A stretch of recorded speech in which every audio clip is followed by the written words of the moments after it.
Iran से America डर गया है। डोनाल्ड ट्रंप के हाथ पांव कांप रहे हैं। दुनिया का सुपर पावर कहा जाने वाला अमेरिका भला एक छोटे से ईरान से कैसे घबराने लगा।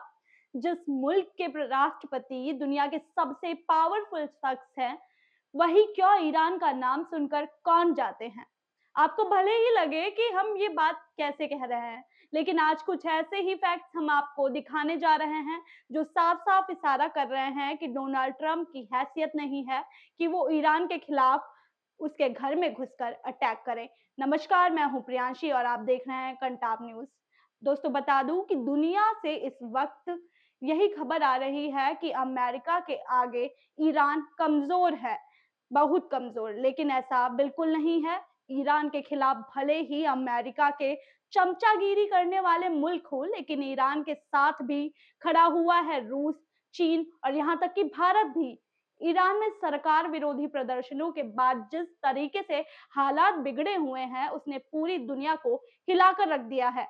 हजारों मौतें, सड़कों पर आगजनी और खामिनेई की सरकार द्वारा प्रदर्शनकारियों पर फांसी जैसे सख्त फैसले, इन सब ने अंतरराष्ट्रीय दबाव को भी बढ़ा दिया है। अमेरिका ने वही किया जो हर बार वो करता आ रहा है, धमकी दी, चेतावनी दी और एक्शन की बड़ी बड़ी बातें की। ट्रंप लगातार कहते हैं कि अगर ईरान में अत्याचार नहीं रुके तो अमेरिका सीधे सैन्य कार्रवाई करेगा। ट्वीट्स और बयानों से यही साफ संदेश जाता है कि help is on the way. कतार और यूएई से अमेरिकी फाइटर जेट्स भी तैनात हो चुके हैं। और आपको बता दें कि अल उवैद एयरबेस में मूवमेंट भी हो रही है और कई देशों द्वारा अपने नागरिकों को भी ईरान से निकाला जा रहा है। सब कुछ ये बताने के लिए काफी है कि हमला बस होने ही वाला है। लेकिन फिर सवाल उठता है कि अचानक अमेरिका पीछे क्यों हट गया। ईरान ने भी अमेरिका के इन गीदड़ भभकियों का करारा जवाब दिया है। साफ कहा गया है कि अगर हमला हुआ तो कतर, सऊदी अरब और यूएई जैसे देशों पर भी निशाना बनाया जा सकता है। यानी सिर्फ ईरान और अमेरिका में ये युद्ध नहीं होगा, पूरा मिडिल ईस्ट इस आग में झोंक दिया जाएगा। और वहीं से कहानी ने यू टर्न ले लिया है। रूस और चीन खुलकर ईरान के समर्थन में खड़े नजर आए हैं। चीन ने ईरान को HQ-9 एयर डिफेंस सिस्टम दिया, तो रूस ने Su-35 फाइटर जेट की भी डील आगे बढ़ा दी है। यानी ईरान अब अकेला नहीं है। यानी ईरान अब अकेला नहीं है।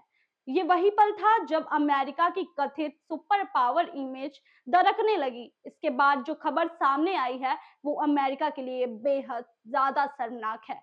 ईरान के जो पाकिस्तानी दूतावास है, उसकी माने तो ट्रंप प्रशासन की तरफ से तेहरान में कॉल किया गया और कहा गया कि अगर प्रदर्शनकारियों पर फांसी और अत्याचार रोके जाते हैं तो अमेरिका हमला नहीं करेगा। यानी जो अमेरिका कल तक धमकी दे रहा था, वही आज शर्तें रखने लग गया है।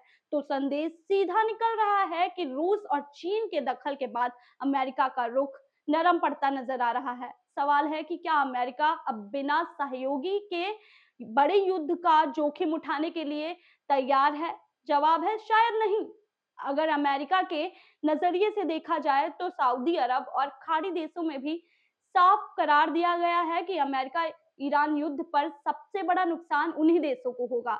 जैसे कि टूरिज्म का भी खतरा बढ़ सकता है और स्टेबल रीजन की जो उनकी इमेज है, वो खराब हो सकती है।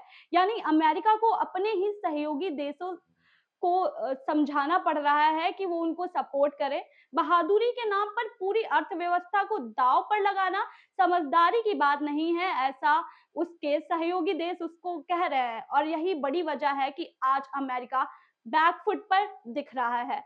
ये पहली बार नहीं हो रहा है दोस्तों, जब अमेरिका ने बड़ी बड़ी बातें ही की हो और आखिरी में कदम अपने पीछे खींच लिए हों।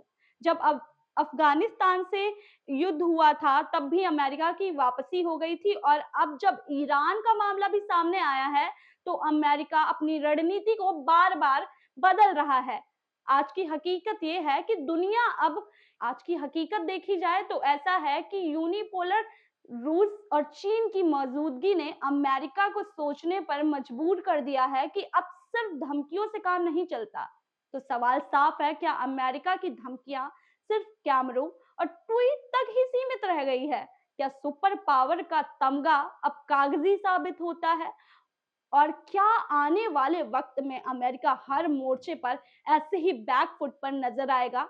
ईरान संकट में तो इतना साफ हो गया है कि दुनिया बदल रही है और अमेरिका को ये बदलाव शायद अब मजबूरी से स्वीकार करना पड़ रहा है।